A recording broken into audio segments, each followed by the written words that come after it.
Oke, selamat pagi Bapak Ibu, Saudara yang kasih Tuhan. Good morning, beloved brothers and sisters. Kita bersyukur hari ini meskipun saudara-saudara hanya bisa ikut berbakti di rumah, tetapi tetap kita boleh berbakti dan memuji Tuhan dan mendengarkan firman Tuhan di dalam ibadah minggu ini. We give thanks that even though we may only worship from home, that this Sunday we can still worship and hear the word of God. Kita harapkan hari Selasa ini restriction akan dikendorkan di Victoria khususnya, sehingga kita boleh kembali mulai menuju, boleh sebagian orang datang di dalam ibadah, baik persekutuan doa, baik kebaktian minggu yang akan datang. We hope that this Tuesday the restrictions may be lifted so that we may return to have prayer meetings and Sunday services on site. Tapi kita terus mengingat akan saudara-saudara kita di Sydney dan juga di Indonesia yang terus akan masih mengalami lockdown yang akan cukup panjang. But we remember our brothers and sisters in Sydney as well as Indonesia who will be going through a much longer lockdown. Untuk retreat yang tadi sudah diberitakan, kita juga doakan supaya ada kesempatan kita boleh berkumpul bersama-sama di dalam retreat tanggal 23 sampai 26 September yang akan datang. As for the church camp that was announced earlier, we give thanks that we have this opportunity to go on this camp from the 23rd to the 26th of September. Dan kita sudah meminta pendeta Lim Kok Han yang sekarang ini adalah gembala sidang di Perth untuk boleh mengisi, memberitakan firman di dalam retreat kali ini. And we have asked Reverend Lim Kok Han, who is currently the senior pastor at IREC Perth, to come and fill in some of the sessions. Ya, tentu ini semua tergantung apakah kita restriction dibuka dan kita boleh mengadakan ini sesuai dengan peraturan pemerintah. Tapi kalau kita mengalami lockdown lagi, tentu nanti menjelang hari itu akan diberitakan bagaimana perubahannya. Of course, this will all depend on the restrictions that the government will place upon us, and so the situation will be updated when we get closer to the date. Tapi kita harapkan boleh tahun ini ada kesempatan kita seluruh jemaat untuk berkumpul bersama-sama. Kita harapkan ada sekitar 200 orang di tempat retreat yang cukup baik. Kita boleh bersekutu, bertumbuh bersama-sama dan bersukacita di dalam firman Tuhan. But we hope that this year we may have the opportunity for the whole church to come together to this retreat. We're hoping about 200 people may come together and hear the word of God. Silakan saudara segera mendaftar, tidak perlu membayar terlebih dahulu, tetapi mendaftar dulu supaya kita bisa tahu, panitia mengantisipasi berapa banyak orang-orang yang akan mengikuti retreat ini. So please register as soon as possible. There's no need to pay at the moment. This is just for the committee to understand how many people may be attending. Oke, saudara sekalian, mari sekarang kita membaca firman Tuhan dari 2 Samuel pasal yang ke-18. All right, brothers and sisters, let's now read the word of God from 2 Samuel chapter 18. Kita akan membahas 2 Samuel pasal yang ke-18 sampai pasal 19 ayat yang ke-8. We will be discussing from 2 Samuel chapter 18 all the way to 2 Samuel 19 verse 8. Ini adalah satu bagian yang cukup panjang, jadi saya tidak akan membaca seluruhnya. This is quite a long passage, so I will not read all of it. Saya akan membaca pasal 18 ayat 1 sampai 18. I will only read 2 Samuel chapter 18 verse 1 to 18. Dan kemudian lompat ke ayat 31 sampai pasal 19 ayat yang ke-8. And then I will jump to verse 31 and continue to chapter 19 verse 8. Saya akan hanya membaca di dalam bahasa Indonesia, saudara-saudara yang di dalam bahasa Inggris boleh mengikuti di dalam Alkitab saudara sekalian. I will only read in Indonesian and you may follow along in your own languages. 2 Samuel 18 ayat yang pertama sampai 18, bagian pertama. 2 Samuel 18 verse 1. Daud memeriksa barisan tentara yang bersama-sama dengan dia, kemudian ia mengangkat kepala pasukan 1000 dan kepala pasukan 100 atas mereka. Lalu Daud menyuruh tentara itu maju berperang, sepertiga di bawah pemerintahan Yoab, sepertiga lagi di bawah pemerintahan Abisai, anak Zeruya, adik Yoab, dan sepertiga lainnya di bawah perintah Itai, orang Gad itu. Lalu berkatalah raja kepada rakyat, aku juga akan maju berperang bersama-sama dengan kamu. Tetapi tentara itu berkata, janganlah tuanku maju berperang, sebab apabila kami terpaksa melarikan diri, maka mereka tidak akan menghiraukan kami. Bahkan sekalipun mati separuh daripada kami, mereka tidak akan menghiraukan kami. tetapi tuanku sama harganya dengan 10.000 orang daripada kami. Sebab itu adalah lebih baik bahwa tuanku bersedia menolong kami dari kota. Kemudian berkatalah raja kepada mereka, apa yang kamu pandang baik akan kuperbuat. Lalu berdirilah raja di sisi pintu gerbang dan seluruh tentara itu berjalan keluar beratus-ratus dan beribu-ribu. Dan raja memerintahkan kepada Yoab, Abisai dan Itai demikian. Ini kalimat yang penting. Perlakukanlah Absalom orang muda itu dengan lunak karena aku. Dan seluruh tentara mendengar ketika raja memberi perintah itu kepada semua kepala pasukan mengenai Absalom. Lalu tentara itu maju ke padang menyerang orang Israel, dan terjadilah pertempuran di hutan Efraim. Tentara Israel terpukul kalah di sana oleh orang-orang Daud, dan pada hari itu terjadilah di sana pertumpahan darah yang dahsyat, 20.000 orang tewas. Kemudian pertempuran meluas dari sana meliputi seluruh daerah itu, dan hutan itu memakan lebih banyak orang di antara tentara daripada yang dimakan pedang pada hari itu. Kebetulan Absalom bertemu dengan orang-orang Daud. Adapun Absalom menunggangi Bagal. Bagal itu mule ya. Ketika Bagal itu lewat di bawah jalinan dahan-dahan pohon tarbantin yang besar atau oak tree, large oak tree, tersangkutlah kepalanya pada pohon tarbantin itu sehingga ia tergantung dari antara langit dan bumi, sedang Bagal yang dikendarainya berlari terus. Seseorang melihatnya lalu memberitahu Yoab, katanya, "Aku melihat Absalom tergantung pada pohon tarbantin." Yoab berkata kepada orang yang memberitahukan kepadanya itu, "Apa? Jika engkau melihatnya, mengapa engkau tidak membanting dia ke tanah di tempat itu juga? Maka selayaknya aku memberi engkau 10 sikal perak dan 1 ikat pinggang." Tapi orang itu berkata kepada Yoab, "Sekalipun aku mendapat 1000 sikal perak di telapak tanganku, takkan aku menjamah anak raja itu. Sebab di depan telinga kami, Raja memberi perintah kepadamu dan kepada Abisai dan kepada Itai, katanya, lindungilah Absalom orang muda itu karena aku. Sebaliknya jika aku mencabut nyawanya dengan khianat, tidak ada sesuatu pun yang tinggal tersembunyi kepada raja, maka engkau akan menjauhkan diri." Tetapi Yoab berkata, "Aku tidak mau membuang-buang waktu dengan kau seperti ini." Lalu diambilnyalah 3 lembing dalam tangannya dan ditikamkannya ke dada Absalom, sehingga ia masih hidup di tengah-tengah dahan pohon tarbantin itu. Kemudian 10 bujang pembawa senjata Yoab mengelilingi Absalom lalu memukul dan membunuh dia. Sesudah itu Yoab meniup sangkakala sehingga tentara berhenti mengejar orang Israel, sebab Yoab mau menahan tentaranya itu. Lalu mereka mengambil mayat Absalom dan melemparkannya ke dalam lubang yang besar di hutan itu. Kemudian mereka mendirikan di atasnya timbunan batu yang sangat besar, dan seluruh orang Israel melarikan diri masing-masing ke kemahnya. Sewaktu hidupnya Absalom telah mendirikan baginya sendiri tugu yang sekarang ada di lembah raja, sebab katanya, aku tidak ada anak laki-laki untuk melanjutkan ingatan kepada namaku. Dan ia telah menamakan tugu itu menurut namanya sendiri. Sebab itu sampai hari ini tugu itu dinamai orang Tugu Peringatan Absalom. Kita lompat ke ayat yang ke-31. We will now go to verse 31.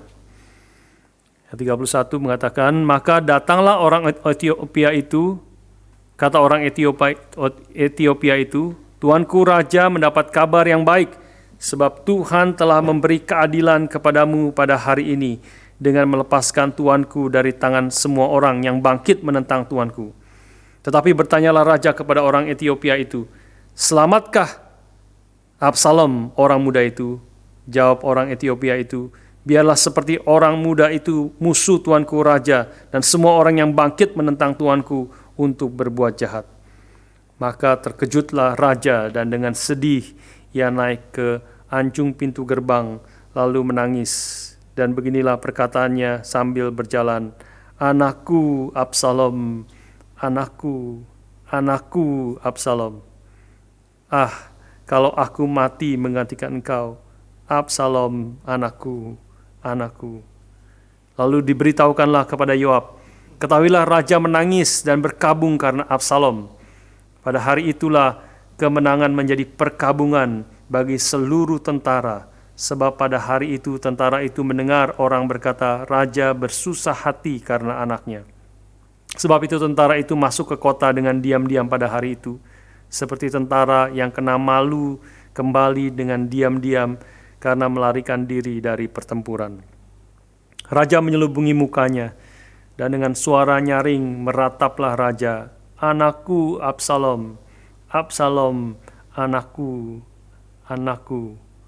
Lalu masuklah Yoab menghadap raja di kediamannya serta berkata, "Pada hari ini engkau mempermalukan semua hambamu yang telah menyelamatkan nyawamu pada hari ini, dan nyawa anak-anakmu laki-laki dan perempuan, dan nyawa istri-istrimu, dan nyawa gundik-gundikmu, dengan mencintai orang-orang yang benci kepadamu, dan dengan membenci orang-orang yang cinta kepadamu. Karena pada hari ini engkau menunjukkan bahwa panglima-panglima dan anak buah tidak berarti apa-apa bagimu. Bahkan aku mengerti pada hari ini bahwa seandainya Absalom masih hidup dan kami semua mati pada hari ini, maka hal itu kau pandang baik. Oleh sebab itu bangunlah, pergilah, keluar, dan berbicaralah menenangkan hati orang-orangmu. Sebab aku bersumpah demi Tuhan, apabila engkau tidak keluar, maka seorang pun tidak akan ada yang tinggal bersama-sama dengan engkau pada malam ini. Dan hal ini berarti celaka bagimu melebihi segala celaka yang telah kau alami sejak kecilmu sampai sekarang." Lalu bangunlah raja dan duduk di pintu gerbang, maka diberitahukanlah kepada seluruh rakyat demikian, "Ketahuilah, raja duduk di pintu gerbang." Kemudian datanglah seluruh rakyat itu menghadap raja. Adapun orang Israel sudah melarikan diri masing-masing ke kemahnya. Mari kita berdoa sekali lagi, minta pimpinan Tuhan. Let's pray once again for God's guidance. Bapa di surga, kami sudah membaca akan firman-Mu pada pagi hari ini. Father in heaven, we have read your word this morning. Firman yang ditulis ribuan tahun yang lalu tentang peristiwa yang ditulis terjadi ribuan tahun yang lalu. Your word which was written thousands of years ago about an event that happened thousands of years ago.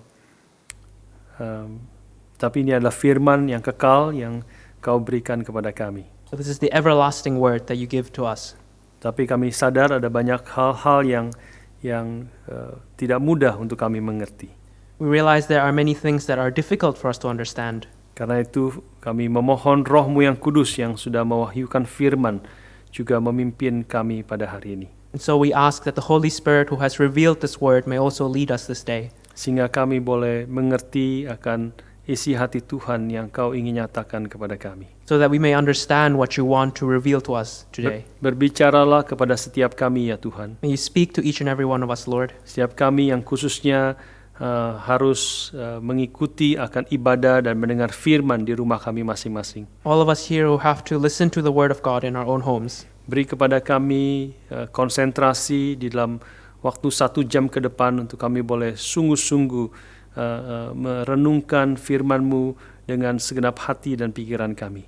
Give to us concentration so that in the coming hour we may earnestly reflect on your word with all our heart and mind. Biarlah hal-hal yang terjadi di sekeliling rumah kami tidak mendistract kami dari waktu kami mendengar dan merenungkan firman-Mu. Would everything else that happens in our homes not distract us this day from your word? Ketika kami mendengar suara Tuhan, kebenaran firman yang boleh menguatkan, boleh menghibur, boleh menegur, dan boleh membentuk hidup kami sesuai dengan kehendak-Mu.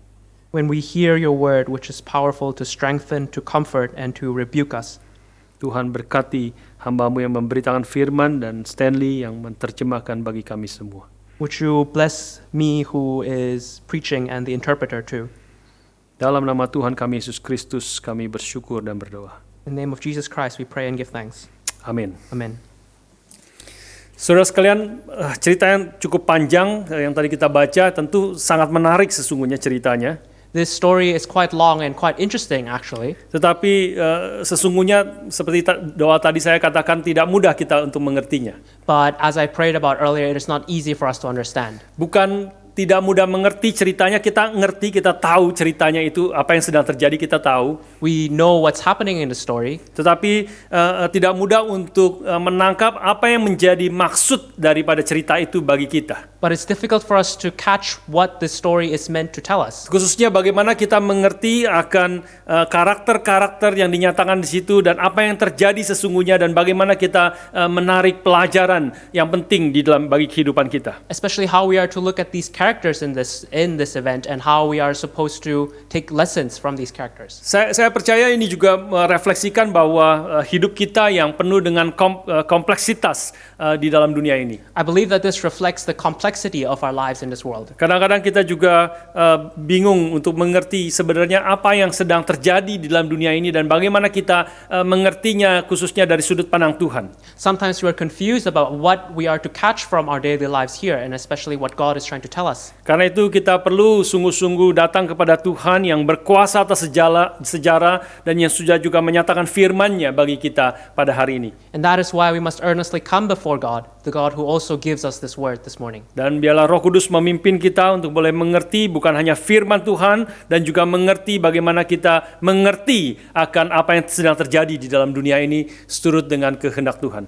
And may we come to the Holy Spirit who will also give us not only understanding of the word, but tell us how to understand this word. Saudara sekalian, salah satu cara untuk kita boleh mengerti cerita di dalam firman Tuhan khususnya atau narasi dalam firman Tuhan ini, kita perlu memperhatikan bagaimana cara penulis itu menceritakan ceritanya. One way to understand this story is to look at how the writer writes the story. Ada dua hal yang saya ingin ajak saudara melihat. There are two things I would like us to pay attention to. Yang pertama adalah bagaimana penulis itu memfokuskan perhatiannya di dalam cerita yang dia sedang tulis. The first is the focus of the writer's attention. Kalau saudara tadi membaca, saudara melihat bahwa fokus dari perhatiannya adalah bukan kepada perang itu sendiri. As we have read, he does not give much attention to the war itself. Meskipun ini cerita perang antara pasukan Daud dengan pasukan Absalom, Even though this is a story of war between David and Absalom, tetapi peperangan itu sendiri diceritakan dengan sangat singkat dari ayat yang ke-6 sampai ayat yang ke-8. but the war itself is very brief, just verses 6 to 8. Yaitu hanya 3 ayat saja menceritakan tentang peperangan itu sendiri. That's only 3 verses talking about the war. Tetapi fokus perhatiannya jelas adalah pertama-tama kepada Absalom.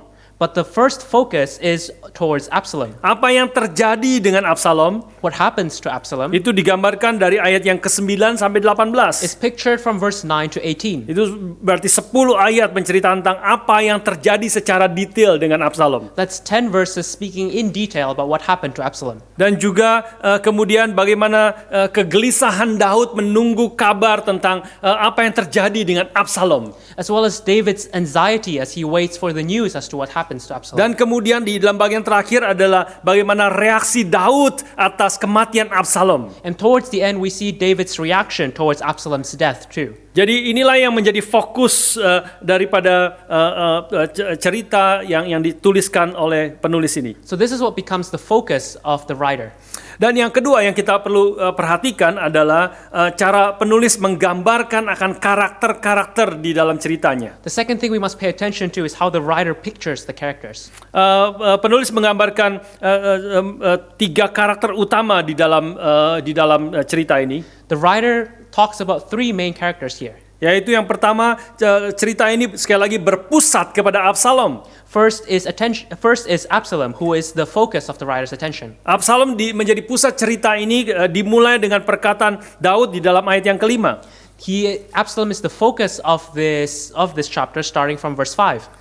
Ketika Daud berkata kepada Yoab dan Abisai dan Isai, perlakukanlah Absalom orang muda itu dengan lunak karena aku. When David told Joab and Abishai and Ittai, deal gently for my sake with the young man Absalom. Dan seperti tadi saya katakan, kemudian kemudian cerita berbicara tentang Absalom dengan apa yang terjadi kepadanya. And as I said earlier, the rest of the chapter talks in great detail about what happens to Absalom. Dan juga kemudian respons Daud atas kematian Absalom. As well as David's response to Absalom's death. Jadi Absalom adalah pusat daripada cerita ini. So Absalom is the focus of attention here. Tetapi meskipun Absalom adalah pusat cerita ini, dia di sepanjang cerita ini dia tidak berkata apa-apa, alias dia bisu. Even though Absalom throughout this whole chapter doesn't say a single word, he's mute. Dia tidak mengontrol apapun terhadap peristiwa-peristiwa yang terjadi. He doesn't have any control over the events that occur. Dituliskan adalah apa yang terjadi kepada Absalom dan bagaimana respons Daud terhadap kematian Absalom. All that's written is what happens to Absalom as well as David's response to what happens to Absalom. Yang mengontrol segala peristiwa ini adalah tokoh yang kedua yang akan kita pikirkan, yaitu Yoab. The one who controls all the events here is the second character, who is Joab. Yoab adalah orang yang aktif di dalam seluruh peristiwa ini. Joab is active in all these events. Dia adalah orang yang melawan perintah daripada Daud. He's the one who blatantly ignores David's command. Dia yang kemudian menikam lembing kepada Absalom. He is the one who thrusts the javelins into Absalom. Dan tadi satu bagian yang kita tidak baca adalah bagaimana Yoab yang mengutus orang kepada Daud untuk memberitahukan peristiwa akan kematian Absalom ini. And in the section we haven't read, Joab is also the one who sends messengers to David. Dan di dalam bagian terakhir tadi kita baca, Yoab adalah orang yang mengancam Daud atas respons yang salah daripada Daud. And towards the end, we see as well that Joab is the one who rebukes and threatens David over his false response to what happened. Jadi dalam seluruh peristiwa ini, Yoab adalah seorang yang in control dan dia yang mengatur dan aktif dan melakukan segala sesuatu. And so throughout the story, Joab is the one who is active and he's the one who controls all the events. Dan tokoh yang ketiga yang ditulis oleh penulis di sini adalah Daud. And the third character is David. Tetapi Daud digambarkan adalah orang yang pasif di sini. But David here is portrayed as someone who is very passive. Dia memberi perintah tetapi perintahnya itu tidak ditaati. He gives a command, but the command is ignored. Dia kemudian menanti dengan gelisah tentang apa yang terjadi dengan Absalom. Then he waits in anxiety for what's happened to Absalom. Dan kemudian ketika ada orang utusan Yoab datang, dia bertanya apa yang terjadi dengan Absalom. And then when a messenger comes and he asks what happened to Absalom, Dan kemudian dia bersedih dengan sangat karena kematian Absalom. and then he grieves greatly because of Absalom's death. Dan dia tidak berbuat apa-apa terhadap bangsa Israel. And he doesn't do anything for the nation of Israel. Daud adalah raja, tetapi Yoab lah sebenarnya yang mengontrol segala sesuatu. David is the king, but it is Joab who controls everything here. Jadi kita melihat cara penulis menggambarkan karakter dengan tiga karakter di sini. And so we see how the writer pictures these three characters in detail. Cerita ini berfokus kepada Absalom The story focuses on Absalom dan menggambarkan Yoab sebagai seorang yang dominan and pictures Joab as someone who's dominant, dan menggambarkan juga Daud seorang yang pasif di dalam peristiwa ini. and pictures David as someone who's passive in the story. Saudara sekalian, dengan kerangka ini kita kemudian akan melihat lebih detail akan tiga karakter yang digambarkan di dalam peristiwa ini. With this backdrop, we can see in more detail what God wants to teach us through these characters. Dan kemudian mengerti apa yang Tuhan sedang kerjakan, apa yang Tuhan ingin ajarkan kepada kita melalui tiga karakter yang sangat berbeda ini. And then we can understand what God wants to teach us through these three very different characters. Saudara sekalian, mari pertama-tama kita melihat, memfokuskan diri kepada Absalom di dalam khususnya ayat yang ke-9 sampai ayat 18. Let's first focus on Absalom, who is pictured in verse 9 to verse 18. Yang pertama tadi kita melihat kita mengetahui Absalom ketika tentara Daud sedang berperang dengan tentaranya Absalom. We know that earlier in the story when the men of David and Absalom were at war. Dan sepertinya digambarkan Absalom itu tentara Absalom sudah mulai terdesak, banyak yang mati dan kemudian Absalom dikejar oleh tentara Daud. And it looked like Absalom's army was losing and then Absalom was being pursued by the army of David. Dan kemudian di dalam pengejaran itu maka tersangkutlah Absalom di ranting pohon oak tree atau tarbantin. And in the midst of this retreat, he became stuck in the branch of an oak tree. Sedangkan bagalnya itu, mule itu terus lari, sedangkan Absalom tergantung nyangkut di ranting yang padat di hutan. While the mule that he was riding kept going onwards. Dan disitulah kemudian kita membaca bagaimana singkatnya Yoab kemudian menikam 3 lembing kepada Absalom dan kemudian Absalom dihabisi oleh orang-orang Yoab sampai mati.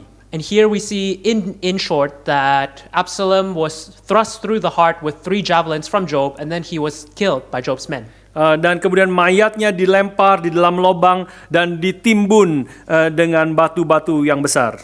And they took Absalom and threw him into the great pit in the forest and then raised over him a very great heap of stones. Saudara sekalian, ini adalah akhir dari seorang yang merasa diri sangat hebat dan seorang yang ingin menghancurkan raja pilihan Tuhan. This is the end of someone who thought of himself very great and who would destroy the king anointed by God. Seorang penafsir mengatakan ayat 17 itu menggambarkan cara orang yang mati karena dikutuk oleh Tuhan. A commentator wrote that this burial in verse 17 is only given to those cursed by God. Sudah melihat ayat 17, lalu mereka mengambil mayat Absalom dan melemparkannya ke dalam lobang yang besar di hutan itu, kemudian mereka mendirikan di atasnya timbunan batu yang sangat besar. Let's read again verse 17. And they took Absalom and threw him into a great pit in the forest and raised over him a very great heap of stones. Ini adalah cara penguburan orang yang dikutuk oleh Tuhan. This is a burial given to those cursed by God. Di dalam kitab Yosua itu beberapa kali digambarkan cara kematian yang sama orang-orang yang dikutuk oleh Tuhan. In the book of Joshua, the same burial is given to several people cursed by God. Misalnya Yosua 7 ayat 26 mengatakan Akan yang telah dilempari batu sampai mati kemudian dikubur dalam suatu timbunan batu yang besar. For example, in Joshua 7 verse 26, Achan was buried and a great heap of stones was raised over him. Dan kalau sudah membaca di dalam Yosua 8:29 juga hal yang sama terjadi dengan Raja Ai. And in Joshua 8 verse 29, we can see as well that the same kind of burial was given to the king of Ai. Juga di dalam Yosua 10 ayat 27, 5 raja musuh-musuh daripada Israel itu juga mengalami nasib yang sama dan kemudian mereka dikubur dengan suatu timbunan batu yang besar. And in Joshua 10 verse 27, we see that the 5 enemy kings were also given the same burial. Saudara sekalian, sekali lagi di sini kita melihat apa yang terjadi kepada Absalom mirip dengan apa yang terjadi dengan Ahitofel yang 2 minggu lalu kita bahas. We see what happened here to Absalom is similar to what happened to Ahithophel, which we spoke about 2 weeks ago. Bahwa musuh-musuh daripada Tuhan, musuh-musuh daripada raja yang dipilih Tuhan itu, atau dengan kata lain juga musuh daripada umat Tuhan itu, akhirnya mengalami nasib yang sama, nasib yang mengenaskan. We see that those who oppose the king anointed by God, or those who oppose the people of God, they all go through the same fate. Saudara sekalian, sekali lagi ini adalah menjadi penghiburan dan kekuatan yang besar bagi umat Tuhan. This once again becomes a great comfort for the people of God. Bahwa Tuhan yang berdaulat, Tuhan yang memelihara umatnya, Tuhan tidak akan meninggalkan umatnya sendirian. That God loves his people and that he will not leave his people alone. Bahwa Tuhan akan memelihara umat Tuhan sampai pada akhirnya, dan pada akhirnya musuh-musuh Tuhan itu akan dikalahkan dan dibinasakan oleh Tuhan. That he will keep his people to the end, and it is the enemies of God who will eventually be destroyed. Inilah yang dikatakan oleh Alkitab, ini yang dinyatakan sejarah daripada Alkitab. Biarlah umat Tuhan dihiburkan dan memegang akan kebenaran itu dengan segala penderitaan, kesulitan, ancaman yang dialami oleh umat Tuhan. This is what the history of the Bible tells us, and it should be a reminder to us to persevere in the midst of all the struggles and challenges that we face. Di tengah segala kekuatan dan kebesaran daripada Absalom dengan tentaranya yang begitu besar yang sedang menghadang akan Daud dan umatnya, raja pilihan Tuhan, Tuhan akhirnya bekerja dan membinasakan musuh-musuh daripada Tuhan. Even though Absalom was so great, and he had such a great army and was attacking David, it is eventually Absalom who was destroyed. Saudara sekalian, bukan berarti umat Tuhan tidak akan mengalami kesulitan dan penderitaan dari tangan musuh-musuh Allah. This doesn't mean that the people of God will not experience hardship by the enemies of God. Kalau kita membaca sejarah, kita mengetahui banyak umat Tuhan mengalami penderitaan, aniaya, bahkan sampai mati di tangan musuh-musuh daripada Tuhan. In church history, we know that there are many Christians who suffer greatly and who even suffer unto death. Tetapi saudara sekalian, di tengah segala penderitaan, kesulitan yang seperti demikian, bahkan sampai kematian pun, itu ada perlindungan Tuhan, dan bahkan kematian pun itu tidak bisa membinasakan umat Tuhan karena kematian telah dikalahkan oleh kematian Kristus. While there are Christians who suffer even unto death, we know that death cannot separate us from the love of Christ because death has been defeated by the death of Christ. Inilah menjadi penghiburan dan kekuatan bagi umat Tuhan sepanjang zaman. This has become a comfort to the people of God all through history. Tokoh yang kedua yang akan kita renungkan bersama-sama adalah Yoab. The second character we will reflect on together is Job. Dan kalau kita membaca di sini seluruh persoalan yang dihadapi Yoab di dalam bagian ini itu dimulai dengan perkataan Daud di dalam ayat yang kelima. And we see here that all the problems that Job faces starts with the words of David in verse 5. Sekali lagi saya bacakan bagi saudara bagaimana Daud mengutus Yoab, Abisai, Itai, tentara-tentaranya memimpin akan umat bangsa, memimpin umat tentara-tentara Daud untuk melawan akan Absalom yang memimpin tentaranya. The king put Job and Abishai and Ittai as generals over his army to defeat Absalom. Tetapi dengan satu pesan yang agak aneh di sini. But he gave them a strange command. Perlakukan Absalom orang muda itu dengan lunak karena aku. Deal gently for my sake with the young man Absalom. Be gentle dengan Absalom yang adalah pemimpin daripada pemberontak kepada Daud. Deal gently with Absalom, who is the leader of this rebellion. Inilah menjadi persoalan yang terjadi yang sedang dihadapi Yoab di sini. This is the problem that Job faces here.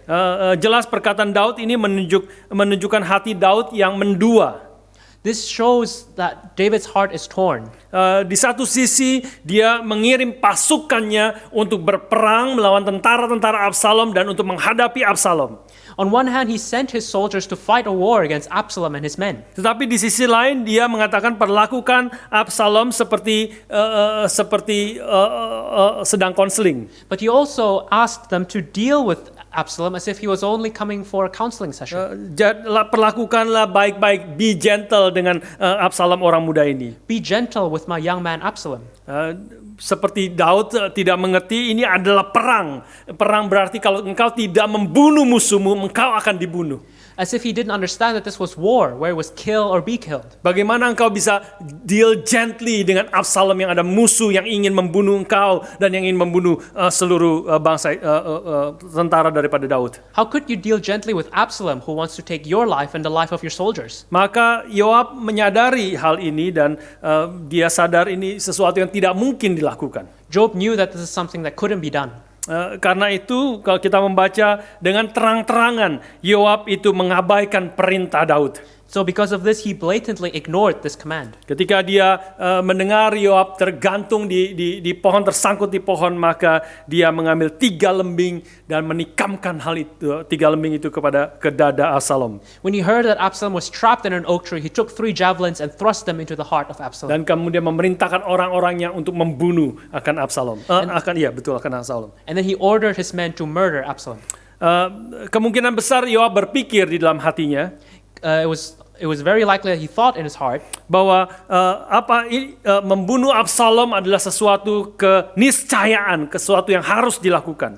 that he had to kill Absalom. Karena Yoab sangat punya alasan untuk menduga bahwa Daud tidak punya hati, tidak punya keberanian untuk melakukan apa yang dia harus lakukan. Because Job had good reason to think that David no longer had the heart and strength to do what he had to do. Dan kita baca selanjutnya bahwa dugaan Yoab ini benar. And this line of reasoning turned out to be true. Daud seolah-olah ingin mengobati kanker dengan Panadol. It was like David wanted to treat a cancer with Panadol. Tapi Yoab tahu ini adalah kanker dan kanker berarti harus dioperasi. But Job knew that this was a cancer and it needed surgery. Karena itu dia dengan beraninya, dengan terang-terangan sebenarnya dia melanggar akan perintah Daud. And so this is why with courage, he blatantly ignored David's command. Dan kemudian dia membunuh akan Absalom. And he killed Absalom. Bukan hanya itu, kita melihat bahwa Yoab kemudian juga melakukan operasi yang sama terhadap Daud. We see also that Job did the same surgery towards King David.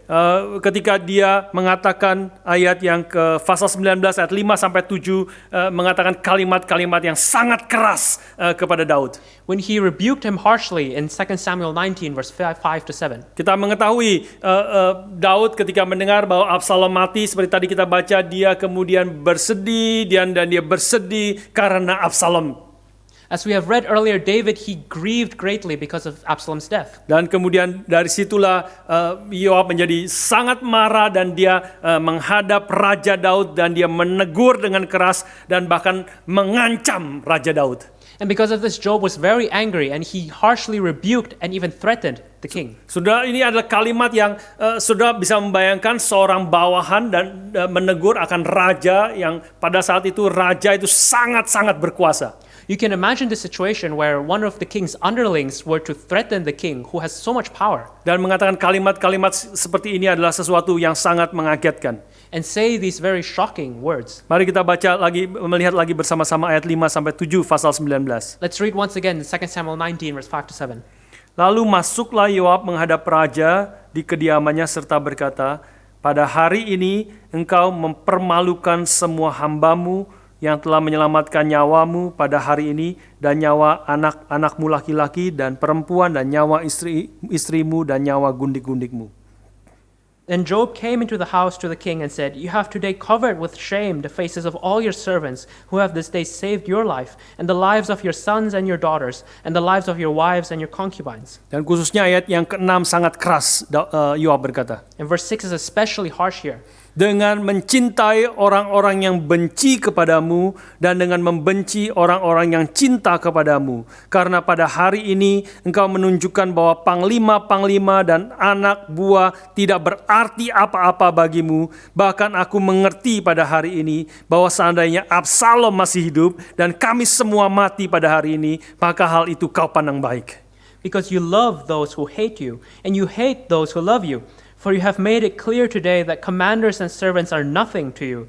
For today I know that if Absalom were alive and all of us were dead today, then you would be pleased. Dan ayat ke-7 merupakan ancaman Absalom kepada Raja Daud. And verse 7 here is the threat of Job to the king. Oleh sebab itu bangunlah, pergilah keluar dan berbicaralah menenangkan hati orang-orangmu, sebab aku bersumpah demi Tuhan, apabila engkau tidak keluar, maka seorang pun tidak akan ada yang tinggal bersama-sama dengan engkau pada malam hari ini. Dan hal ini berarti celaka bagimu melebihi segala celaka yang telah kau alami sejak kecilmu sampai sekarang. Now therefore arise, go out and speak kindly to your servants, for I swear by the Lord, if you do not go, not a man will stay with you this night, and this will be worse for you than all the evil that has come upon you from your youth until now. Ini ayat yang ke-5 sampai ayat yang ke-7 perkataan Yoab ini adalah kalimat terpanjang dari seseorang yang berkata di dalam seluruh 1 Samuel dan 2 Samuel. Verse 5 to verse 7 here is the longest sentence spoken in 1 Samuel and 2 Samuel. Ini adalah seolah-olah Daud itu ditembaki dengan machine gun, kata-kata machine gun oleh Yoab. It's like David is being shot by a machine gun of words. Ini adalah kalimat yang sangat keras tetapi perlu didengar oleh Daud. It's a very harsh threat, but it's something that David needed to hear. Saudara sekalian, bagaimana kita mengerti akan Yoab ini? How can we understand Job here? Yoab adalah sebuah enigma. Job is an enigma. Enigma adalah seorang yang misterius dan sulit dimengerti. He's mysterious and difficult to understand. Karena di satu sisi kita melihat Yoab itu dengan jelas dia melanggar perintah daripada raja. On one hand, he blatantly ignored the king's command. Dan melanggar perintah raja adalah sesuatu yang jelas salah. And to ignore the king's command is clearly wrong. Tetapi di sisi lain dia sebenarnya dengan tepat mengerti konsekuensi daripada perintah raja itu. But on the other hand, he also understood the consequences of the king's command. Dan kemudian dia mengerti kesalahan atau bagaimana respons Daud yang tidak tepat ketika dia bersedih karena kematian daripada Absalom. And he understood that David was wrong to continue to grieve over his son Absalom. Jadi Yoab di satu sisi salah, tetapi di sisi lain dia juga benar. So on one hand, Job was wrong, but on the other hand, he was also right. Di satu sisi dia melawan perintah Daud, tetapi di sisi lain perkataannya sesungguhnya menegur dan bahkan mengancam akan Daud.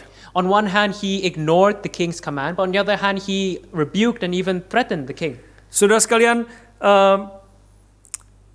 saya percaya di sini penulis itu sesungguhnya mengerti akan kesedihan daripada Daud. I believe that the writer here does understand David's sadness. Nanti kita akan melihat itu di dalam poin yang terakhir, ketiga. We will see this later in our third point. Tetapi di dalam bagian ini penulis itu cenderung setuju dan membenarkan apa yang dilakukan dan dikatakan Yoab kepada Daud. But here the writer wants to justify what Job said to David. Khususnya saya mengambil kesimpulan ini dengan dua alasan yang dinyatakan di dalam 2 Samuel ini. I take this conclusion from two different parts of this passage. Karena pertama adalah ayat yang kedua dan ketiga dari pasal 19. The first is verses 2 and 3 from chapter 19. Di situ penulis berkata, penulis ini adalah catatan penulis atau penjelasan penulis tentang apa yang terjadi. Here the writer explains what happens. Pada hari itulah kemenangan menjadi perkabungan bagi seluruh tentara. Sebab pada hari itu tentara itu mendengar orang berkata, raja bersusah hati karena anaknya. Sebab itu tentara itu masuk kota dengan diam-diam pada hari itu, seperti tentara yang kena malu kembali dengan diam-diam karena melarikan diri dari pertempuran. So the victory that day was turned into mourning for all the people. For the people heard that day, the king is grieving for his son. And the people stole into the city that day as people steal in who are ashamed when they flee in battle. Dia dengan kalimat ini penulis ingin mengatakan bahwa apa yang dilakukan oleh Daud, respons Daud terhadap kematian Absalom adalah tidak benar. With these sentences, the writer wants to tell us that what David did was wrong. Ini adalah sesuatu kemenangan yang besar daripada tentara Daud. This was a great victory for the soldiers of David. Tetapi tentaranya pulang seperti orang yang kalah, seperti orang yang malu, dan diam-diam seperti orang yang melarikan diri dari pertempuran. But the soldiers stole into the city as if they were fleeing from battle. Dan hal yang kedua adalah khususnya seluruh peristiwa ini kita perlu melihatnya dari kacamata pasal yang ke-17 ayat 14b. And the second point here is that we need to see this whole passage from the perspective of 2 Samuel 17 verse 14b. Saya bacakan bagi saudara 2 Samuel 17 ayat 14b. I will read for you 2 Samuel 17 verse 14b. Yang seperti 2 minggu lalu ini menjadi key verse yang mengatakan sebab Tuhan telah memutuskan bahwa nasihat Ahitofel yang baik itu digagalkan dengan maksud supaya Tuhan mendatangkan celaka kepada Absalom. And this is an important key verse that we spoke about 2 weeks ago. For the Lord had ordained to defeat the good counsel of Ahithophel, so that the Lord might bring harm upon Absalom. Inilah kehendak Tuhan yang telah dinyatakan kepada kita bahwa Dia ingin mendatangkan celaka, membinasakan akan Absalom. This is the will of God that was revealed. He wants to bring harm upon Absalom. Bagaimana Yoab kemudian bisa be gentle seperti permintaan Daud padahal Tuhan ingin mendatangkan celaka kepada Absalom? How could Job deal gently with Absalom if the Lord wanted to bring harm upon Kehendak Absalom? siapa yang harus terjadi? Apakah kehendak Tuhan atau sentimentalitas daripada Daud? Whose will should happen here? God's will or David's sentimentality? Saudara sekalian, meski perkataan Yoab ini sangat keras kepada Daud, dan Daud pun sebenarnya tahu bahwa perkataan Yoab itu adalah benar. Even though the words of Job were very harsh, David knew that they were right. Saudara sekalian, kadang-kadang kita juga perlu mendengar kalimat yang keras, yang tidak mudah kita terima, tetapi itu adalah kebenaran yang harus kita dengar. Sometimes we need to hear harsh words that are difficult for us to accept, but contain truth. Di dalam zaman ini, di dalam keadaan kita sekarang ini, kita tahu COVID-19, pandemik yang terus tidak berhenti-berhenti. In our time and situation, we know that this COVID-19 pandemic is not stopping. Dan sepertinya kita sudah mengalami beberapa bulan yang mengerikan tahun lalu dengan lockdown yang berbulan-bulan kita alami. And last year we went through several months of harsh lockdowns. Dan itu hanyalah alpha strain yang strain yang permulaan yang dunia terima. And that was only the original strain of COVID that we received. Dan setelah berbulan-bulan lockdown, akhirnya sepertinya Victoria berhasil dan mulai bangga karena kita berhasil mengalahkan COVID-19. And after months of lockdown, it seemed like we defeated the virus and we were proud. Tetapi sekarang dengan Delta strain, kita semua collapse lagi, dan sekarang bahkan Sydney pun yang sebelumnya sedikit sekali kenanya, sekarang harus lockdown berbulan-bulan. And now with this new Delta strain, everything has collapsed. And in Sydney, they will be going through months of lockdown. Dan saya mulai pikir lagi sebenarnya apa yang Tuhan sedang nyatakan kepada kita, apa yang harus kita mengerti dan pelajari di dalam keadaan seperti ini. And I started thinking again, what does God want to teach us through this situation? Dan saya mulai membaca lagi tulisan daripada John Piper tentang COVID-19 dan kehendak Tuhan. And I started to read again John Piper when he wrote about the will of God and the coronavirus.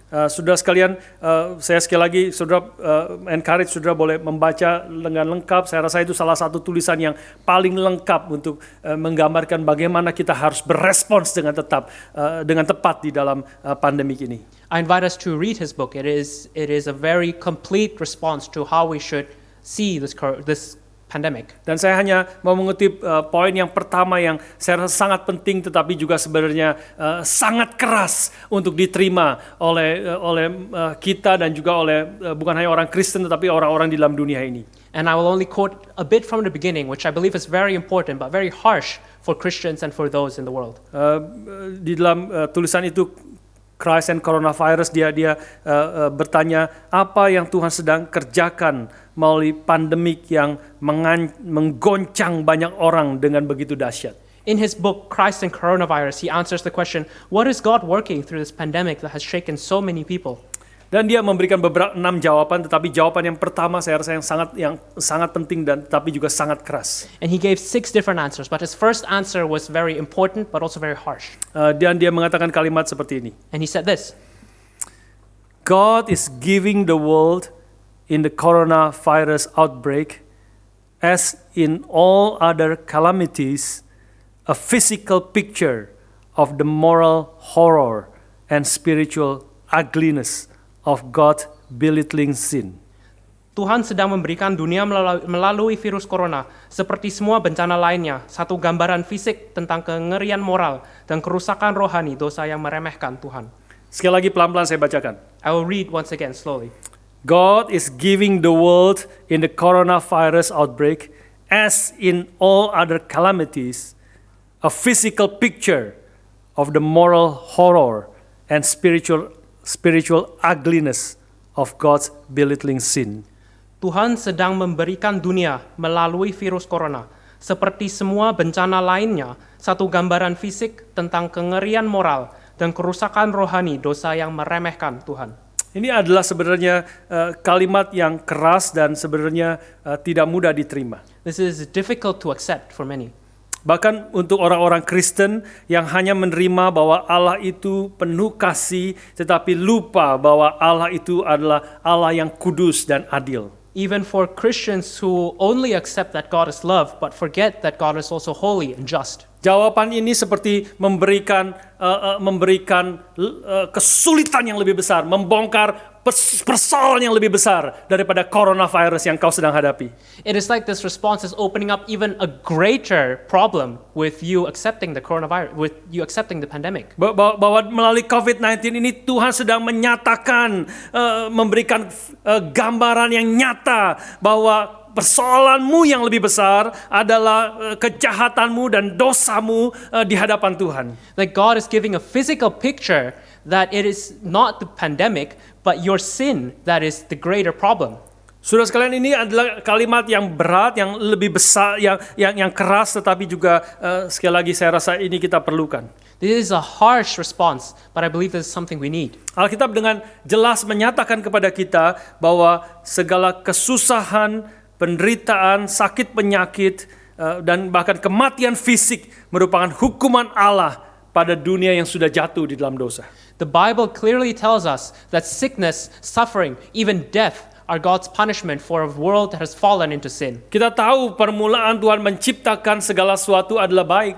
We know that God created everything good in the beginning. Tidak ada penderitaan, tidak ada perselisihan, tidak ada dengki, permusuhan, tidak ada sakit penyakit, dan tidak ada kematian.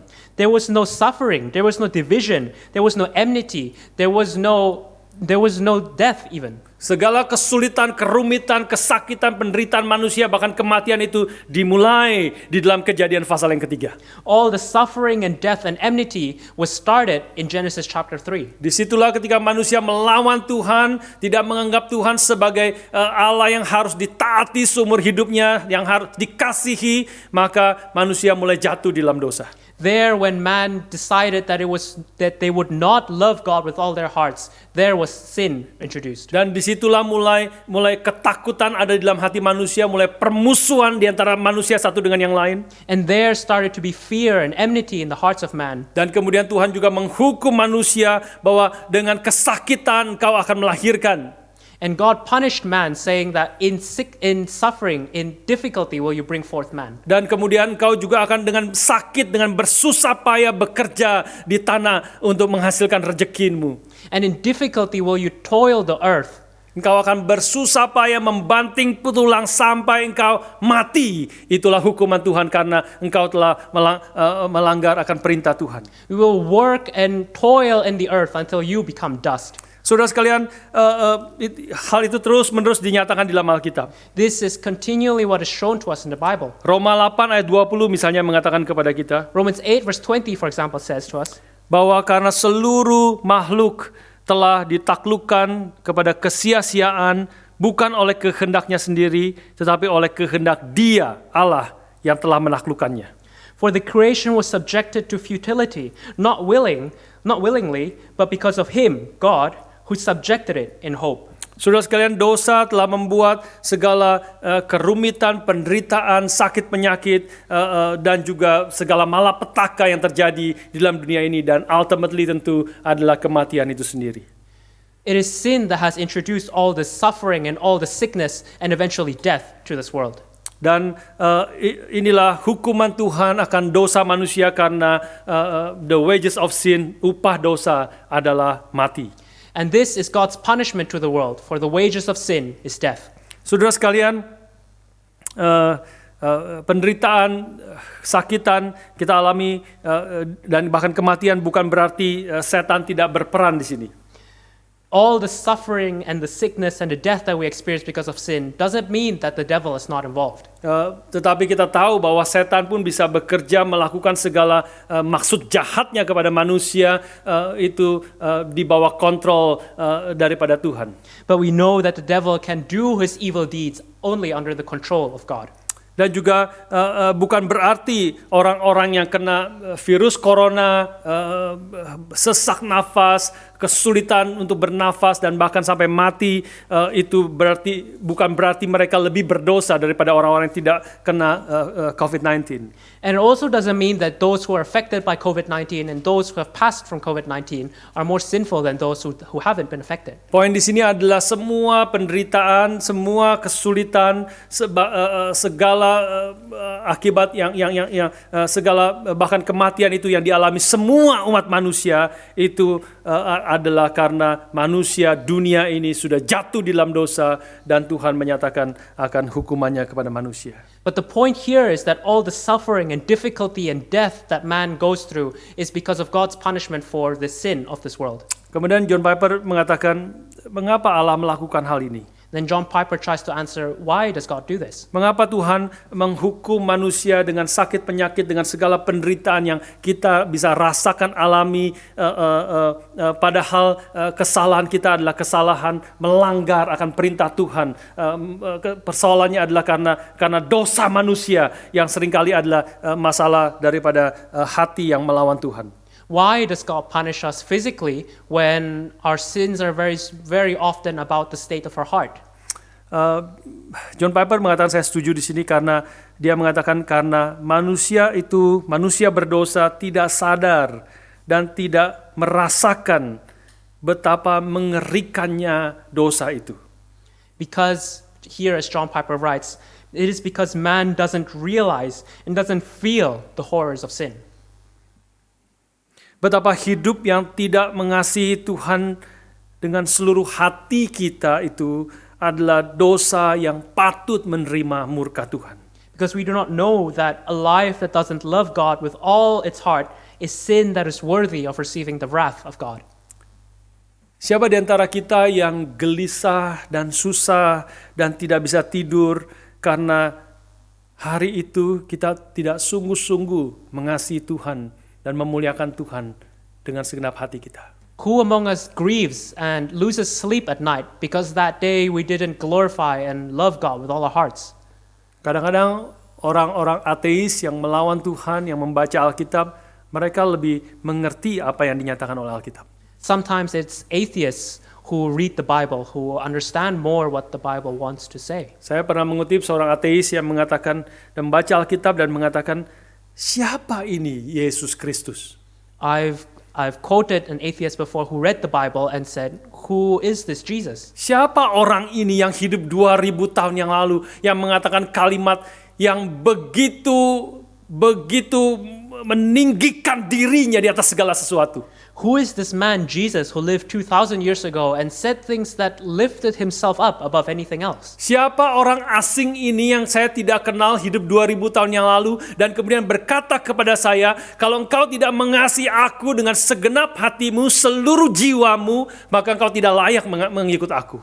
Who is this man who 2,000 years ago could say to me that if you do not love me with all your heart and soul, then you are not worthy of being my disciple? Siapa orang yang hidup 2000 tahun yang lalu mengatakan bahwa aku harus mengasihi dia lebih daripada aku mengasihi istriku, anakku, suamiku, orang tuaku? Who is this man 2,000 years ago to tell me that I should love him more than my wife, my children, my husband, my parents? Maka orang-orang ateis ini mengerti betul-betul apa yang dikatakan oleh Alkitab. And so this atheist understood actually what the Bible was trying to say. Apa yang sesungguhnya dituntut oleh Kristus. What Christ actually demands from us. Bahwa kita harus mengasihi dia dengan seluruh hati kita, seluruh jiwa kita, seluruh akan kekuatan dan akal budi kita. That we are to love him with all our heart, our soul, our strength, and our mind. Bahwa kalau kita mengasihi istri kita, suami kita, anak-anak kita, orang tua kita lebih daripada mengasihi dia, maka kita tidak layak menjadi murid-muridnya. That we love our wives, our husbands, our children, our parents more than we love him, then we are not worthy of being his disciples. Saudara sekalian, siapa di antara kita yang gelisah memikirkan itu, yang kita sadar kita kurang mengasihi dia dengan seluruh hati kita, dengan seluruh semua jiwa dan kekuatan kita. Who of us grieves over this, that we do not love God with all of our hearts, souls? Dan kita melihat apa yang terjadi di sekeliling kita. And we see what happens around us. Sesungguhnya perjuangan orang melawan COVID-19 ini adalah seperti yang kita lihat protes-protes yang terjadi di Melbourne, di Sydney. Mereka protes, ingin freedom. We see those around us protesting because they want freedom. Saudara, ini kalimat-kalimat yang saudara tidak akan dengar di koran apapun, di berita-berita manapun, kecuali engkau kembali kepada firman Tuhan. You will not see this news anywhere unless you go back to the Word of God. Orang-orang ingin bebas, merdeka, ingin tidak mau di lockdown, tetapi pertanyaannya adalah bebas untuk apa? Citizens here, they protest because they want to be free from the lockdowns. But the question is, freedom for what? Kita mendengar di UK, di Israel, dan beberapa negara sudah mulai bebas dan buka, merdeka. Tapi merdeka untuk apa? We see that in countries like the UK and Israel, people there are free, but free for what? Dan mereka merdeka, apa yang disebut merdeka adalah mereka bisa berpesta pora lagi, mereka bisa melakukan gay parade lagi, mereka bisa pergi ke pelacur lagi tanpa harus ada lockdown. And this freedom to them is to party, to go to gay parades, and to visit prostitutes without lockdowns. Saudara sekalian, itulah yang ada dalam pikiran manusia ketika mereka bebas, merdeka dari COVID-19 ini, mereka boleh kembali ke kehidupannya yang berdosa seperti dulu. This is what the world means by freedom, free to return to their sinful lives. Saudara sekalian, manusia tidak sadar berapa rusaknya, berapa berdosanya, berapa manusia sudah menggantikan Allah dengan menyembah hal-hal yang adalah ciptaan. Man doesn't realize how much their sin has changed them, how they have substituted God for creation. Tetapi ketika kita mengalami kesakitan fisik, mengalami penderitaan yang kita susah dan kemerdekaan yang dipotong, kita semua sadar ini sesuatu yang susah dan sangat menderita. When we go through physical pain and suffering, and when our freedoms are taken away, that is when we realize. Maka di sini John Piper mengatakan satu kalimat lagi. This is why John Piper said another sentence. Physical pain is God's trumpet blast to tell us that something is dreadfully wrong in the world. Kesakitan fisik adalah suara trompet yang keras dari Tuhan untuk mengingatkan kita bahwa ada sesuatu yang sangat keliru di dunia. Saudara sekalian, biarlah kita boleh mendengar akan kalimat ini. May we hear these words. Kita boleh mengerti hal-hal yang Tuhan sedang kerjakan dan nyatakan kepada kita. May we be aware of what God is working in and around us. Ada banyak hal yang kita yang terjadi melalui COVID-19 ini membuat kita kembali kepada maksud dan kehendak Tuhan bagi kita. There are many things that this COVID-19 pandemic can show us about God. Salah satunya adalah kita mendengar cerita seorang tua yang sudah sesak nafas. We know the story of an old man who's having difficulty breathing, Dan dia harus ke rumah sakit mendapat oksigen dan ventilator. and he has to go to the hospital and receive oxygen through a ventilator. Dan setelah 1 minggu mendapat bantuan oksigen itu, dia mulai membaik. And after a week of oxygen to breathe, he starts to recover. Dan kemudian dia boleh pulang, dan setelah dia pulang dia dikasihkan bill untuk membayar akan oksigen selama 1 minggu itu. And then when he returns, he receives the bill for the 1 week of oxygen that he received. Dan setelah dia menerima bill itu, selama 7 hari dia pakai oksigen, dia kemudian menangis. And then when he receives that bill, he breaks down crying. Dan dokternya, susternya mengatakan, kenapa Pak, Bapak tidak punya uang untuk bayar ini ya? And the doctor asks him, are you all right? Do you not have the money to pay for this? Dia mengatakan, bukan, saya menangis bukan karena saya tidak bisa bayar. The old man said, no, I'm not crying because I cannot pay. Tapi saya menangis karena saya sadar sudah berapa berdosanya saya selama 70 tahun hidup saya ini. But I'm crying because I realized how sinful I was for the past 70 years. Selama 7 hari saya di rumah sakit, saya terima oksigen dan bayar dengan uang yang cukup mahal. Over this past 1 week, I've received oxygen and I've paid a great sum for it. Tetapi selama 70 tahun saya sudah menghirup oksigen yang Tuhan berikan dengan gratis, dan saya tidak pernah mengucap syukur kepadanya. But for 70 years, I breathed oxygen given to me by the Lord, and I haven't given thanks for Him for that. Saudara sekalian, COVID-19 adalah peringatan dan wake up calls supaya manusia mengerti betapa mengerikannya dosa di hadapan Tuhan. Brothers and sisters, the COVID-19 pandemic is a wake-up call for us to realize how horrible sin is. Jauh lebih mengerikan daripada COVID-19 itu sendiri. Far more horrifying than the COVID-19 pandemic.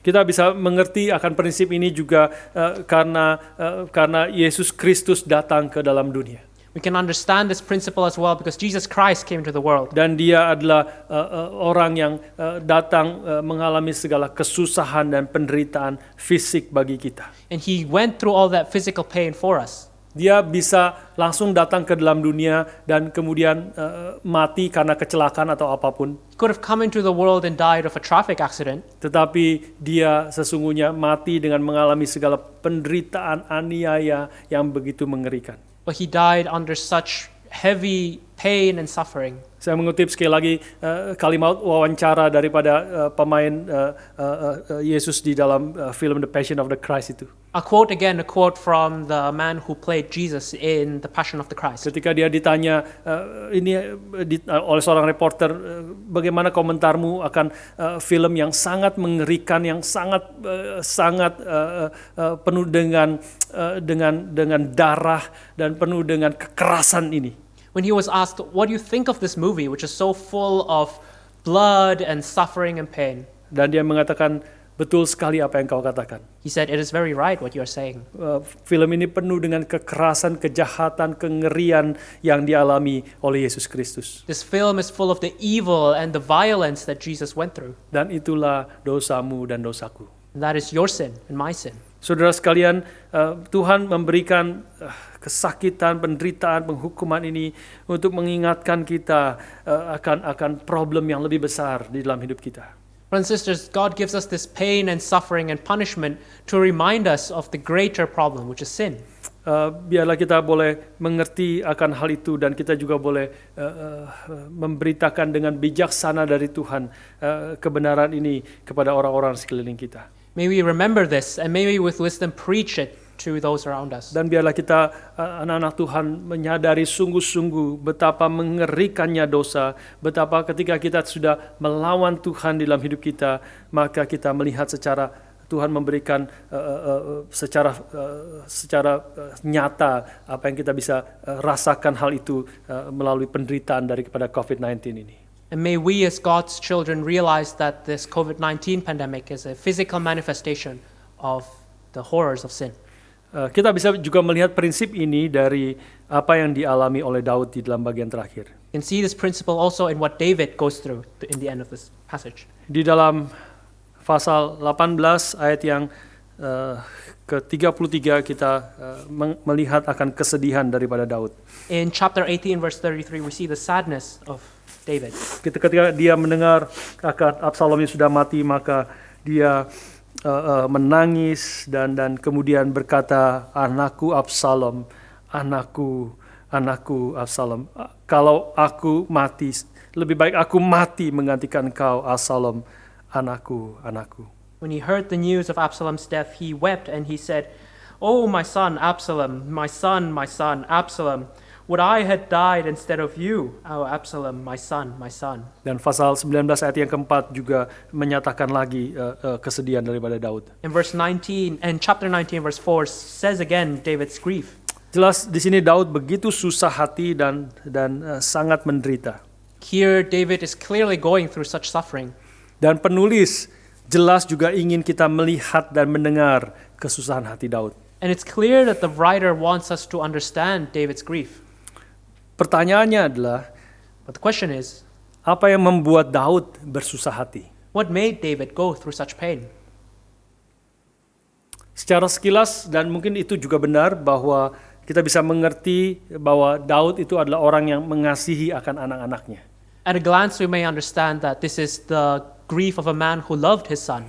Dan kesedihannya itu sampai dia bertindak dengan tidak adil, bahkan termasuk kepada Amnon sebelumnya dan sekarang kepada Absalom. And the grief of this his love would have been pushed him to the point where it was unjust as to his son Amnon and Absalom here. Dan tetapi ada hal yang kedua yang membuat Daud bersusah hati. But there was another point that could have given David a source of grief. Dan di sini saya setuju juga apa yang dikatakan oleh Dale Davis bahwa ada sesuatu yang lebih dalam yang membuat Daud bersusah hati. And I agree with Dale Davis here that there's something deeper going on. Kalau kita melihat sekali lagi pasal yang ke-12, ayat yang ke-10, kita sekali lagi mengerti apa yang sedang terjadi di sini. If we go back to 2 Samuel 12 verse 10, we see in more detail what's actually happening here. Ini adalah sekali lagi perkataan Nabi Nathan sebagai hukuman kepada Daud. These are the words of Nathan towards David as his punishment. Di situ Nabi Nathan mengatakan, oleh sebab itu pedang tidak akan menyingkir dari keturunanmu sampai selama-lamanya, karena engkau telah menghina aku, Tuhan, dan mengambil istri Uria orang Het itu untuk menjadi istrimu. Here Nathan says, "Now therefore the sword shall never depart from your house, because you have despised me, God, and have taken the wife of Uriah the Hittite to be your wife." Jadi kita ayat ini harus menerangi apa yang terjadi di dalam hidup Daud, termasuk di dalam kematian daripada Absalom di hari ini. And so this verse must be the backdrop of everything that's happened, including Absalom's death. Jadi kesedihan Daud, meskipun memang mungkin dia sangat mengasihi Absalom, tetapi juga didorong, diperbesar, diperdalam oleh rasa bersalah daripada Daud.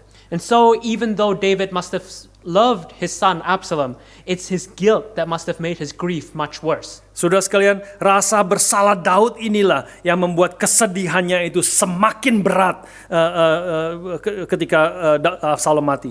It was his guilt that made his grief so much worse when he heard of Absalom's death. Nathan berkata di sini kepada Daud, engkau tidak akan mati, tetapi anak yang baru lahir itu akan mati. Especially since Nathan said to David, "You shall not die, but the child who is born to you shall die." Dan kemudian Amnon anaknya yang tertua mati dibunuh Absalom. And then Amnon, his oldest son, was murdered by Absalom. Dan sekarang Absalom anaknya yang kedua juga mati. And now Absalom, his second son, was also dead.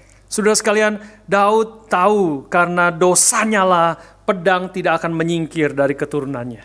David knew that it was because of his sin that the sword would never depart from his house. Bukan berarti Absalom tidak salah karena dia adalah orang yang bersalah dan mati karena dosa-dosanya juga. Not that Absalom was without sin, he was sinful and he died of his own sin. Tetapi bagi Daud dia sadar kematian Absalom dilihat dari terang dari yang peristiwa yang lebih besar, maka ini adalah hukuman Tuhan karena dosa-dosanya. But David knew that in the big picture that this was because of his own sin.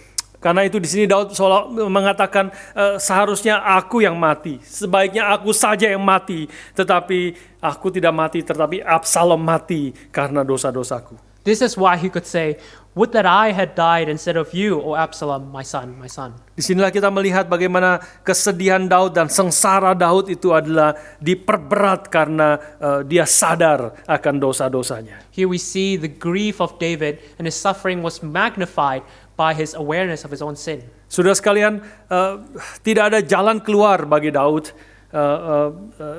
karena kesalahan dia dan hukuman Tuhan yang boleh terjadi di dalam hidup dia. There will be no way of escape for David because of his sin. Tetapi jalan keluar nanti akan Tuhan sendiri yang memberikannya dengan mengutus anaknya yang tunggal, anak daripada Daud itu sendiri. Until one day God gave this way of escape by sending his own son, a man from the lineage of David. Anak yang tidak berdosa, tetapi dia harus menanggung sengsara dan menderita, bahkan mati dengan cara yang sangat mengerikan.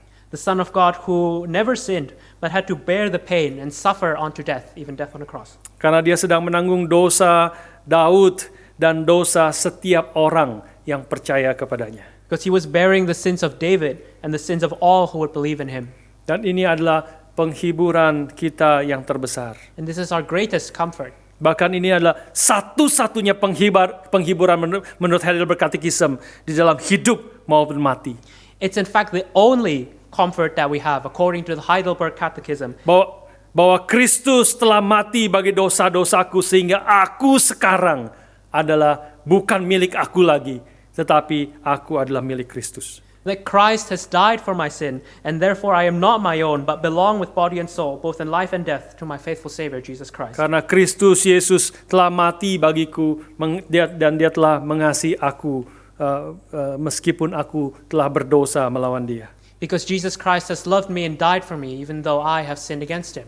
Saudara sekalian, tetapi ini adalah penghiburan yang terbesar hanya dan jika hanya kita menyadari bahwa persoalan kesusahan manusia terbesar bukanlah karena COVID-19, tetapi karena how great my sin and misery are.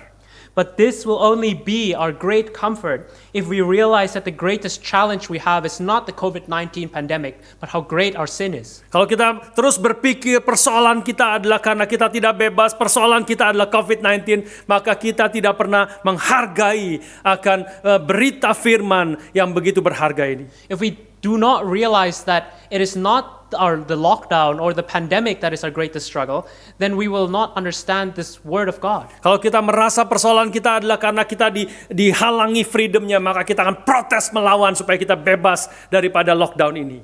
If we feel that our greatest problem is this lockdown, then we will protest in order to free us from this lockdown. Tapi kalau kita menyadari semua ini adalah cara Tuhan mengingatkan kita, membuat manusia sadar bahwa persoalan manusia yang lebih dalam adalah karena dosanya, karena melawan Tuhan, maka apa yang Tuhan kerjakan di dalam Kristus menjadi penghiburan yang terbesar bagi kita. But if we know that this pandemic is simply a reminder towards man of our sin, then this God's work of Jesus Christ will be our great comfort. Biarlah kesadaran daripada Daud, kesedihan yang dia alami, kematian yang dia lihat secara nyata, itu mengingatkan dia akan dosanya. Juga adalah kesadaran yang boleh kita miliki. May the same way David realized his own sin after seeing the death of his third son, may the same realization be with us as well. Dan ketika kita menyadari itu, berseru kepada Tuhan, dan kita akan menyadari, kita akan mengalami penghiburan dan kekuatan yang terbesar yang Tuhan berikan di dalam hidup kita, dan bahkan di dalam ketika kita mati. And when we realize this, may we cry to the Lord, and He will give us our greatest comfort, both in life and in death. Karena bahkan kematian pun tidak akan memisahkan kita dari kasih Kristus. Kematian pun bagi anak-anak Tuhan yang percaya dalam Kristus adalah keuntungan yang besar. Because not even death can separate us from the love of Christ. Because in Christ, death is gain. Dan ini adalah menjadi intro daripada retreat kita yang akan datang. This is an introduction for our retreat that Kita is to akan come. memikirkan, merenungkan selama 4 hari 3 malam tentang Kristus, Christ, crisis, and church mission. We will reflect for 4 days and 3 nights on the topic of Christ, crisis, and the church's mission. Dan biarlah kita boleh didorong juga memberitakan kebenaran firman ini sebagai misi kita di tengah-tengah dunia ini, di tengah kepada orang-orang yang sedang bergumul menderita karena COVID-19 ini. And may we as the church make it our mission to preach this good news to those suffering under the pandemic. Menyatakan persoalan manusia yang paling dalam, sekaligus memberikan jawaban yang terbesar, penghiburan terbesar yang hanya ada di dalam Kristus. To preach the true greatest problem and challenge of man, as well as the solution, which can only be found in Jesus Christ. Biarlah firman Tuhan hari ini boleh mendorong, mengingatkan kita, dan kita boleh berespons dengan benar sesuai dengan kehendak Tuhan. May this word of God move us and remind us to respond well in the word of God. Mari kita berdoa. Let us pray.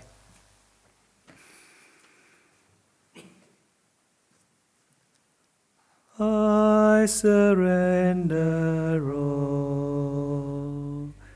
I surrender all.